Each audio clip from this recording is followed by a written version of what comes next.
Good morning. I hope everyone's doing well. I just wanted to pop in and drop in a little video. We're getting ready to have more action coming into the group. You're going to start to see more people coming in a little at a time. And like we always do, we'll celebrate as they come in and welcome them in and start to move forward with what we're doing, trying to end this burnout, right? As we talk about often, people come in at different levels at different times, going through different levels of burnout. And maybe it's not even strong enough to call it burnout, but maybe they're just in a place where they're ready to start figuring out what next is. You know, sometimes we can acknowledge what's going on in life. I don't know, maybe you're taking care of a loved one. Maybe you're having to take care of yourself at this point just because you haven't felt well, or you've been ill, or you've been going through something traumatic. Other times it has to do with situations evolving around family, friends, or maybe work. It could even be work related. And it's not that you're in a position that you don't like it or you've reached the point where you hate it yet, but you're recognizing that, you know what, I just need to give this a little bit of attention, and here we are. So what we're going to talk about for the next couple of minutes is starting to do something new, starting to do something healthier, better, more rewarding for yourself out of a place of love, trying to get to joy, trying to find some joy in it, instead of doing it from hate, fear, or because you're terrified, you've got anxiety about it. That is a much, much more powerful place to operate from, because I've seen in 25 years and the hundreds and hundreds of people I've worked with, I've seen people do complete transformation changes out of hate and out of disgust, and they don't like how their midsection looks, or they hate the way they feel. They wake up tired, they go to bed tired, et cetera, et cetera. And maybe you felt some of those yourself. But when we recognize it and start that same dialogue from a place of love, like, I want to feel better. I'm going to feel better. And I'm going to do it not because I'm disgusted with how I look or how I feel, but I just know there's better out there. And I know that if I just give it a little bit of attention and I find some type of consistency, some type of pattern, that over time, what I can do is I can start to have more control over it. Because when we start to get some control, we start to feel good about it. And that creates momentum. And momentum is what allows us to continue to do it moving forward.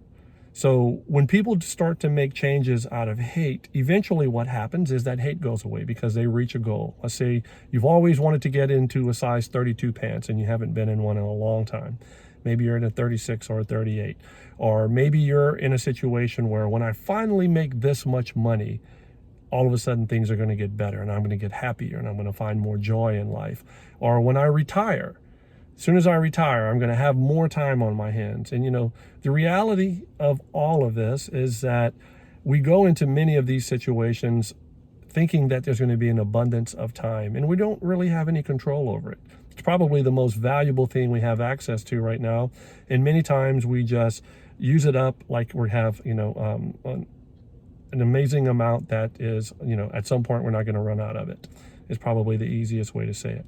But taking all that into consideration, and when you finally get to a point where you start to want to make change because you love yourself enough, or you love your relationship enough, or you want to get to a place where you just really want to enjoy your job, part of it is awareness. Part of it is acceptance that, part of the reason it might be like it is now is because I've made choices along the way. If weight's an issue, maybe you've overindulged a few times. Maybe you've had too much to drink a few times. I know I have. Just in the course of my lifetime, I've made decisions that had a different result maybe than what was in alignment initially with what my goals were. But it's not a failure. It's not an epic loss. What it is, it's just a reminder, hey, listen, sometimes there are going to be small setbacks, or there are going to be things that I choose to do on my own that aren't necessarily in line with what my ultimate objective is. But my ultimate objective has changed over time, and it's not looking for perfection. All I'm trying to do is work on getting better, just a little bit of improvement. So understanding that, so when we start working on personal improvement and changing habits and loving when we come home, loving our home, loving the people we have around us, and understanding how each of us is unique and that we maybe sometimes aren't all on the same rhythm, and it allows a little bit of movement, a little bit of access for people to kind of go through things and to deal with things as they need to. It's the same in the group, right? Not every single person who comes into the group is coming in because they actually feel some type of physical or emotional burnout. Sometimes we just want to belong to something. We are creatures who like to be part of some type of tribe. And the beauty of it is you have the ability to provide input. You have the ability to reach out to me directly off on the side, or you can connect with people here in the group. But we're all part of the same community, just trying to figure out what our next best looks like. So when you start that process doing it from love, because you love yourself or you love the things around you, and there's some gratitude and some graciousness with it, it's a lot easier than when you do it out of fear and anxiety. So that's the big message. I hope everyone's doing well. We're going to start getting busy in here again, and you're going to start to see a whole lot more activity. And I appreciate you being here first and foremost, like always, and take care of yourself.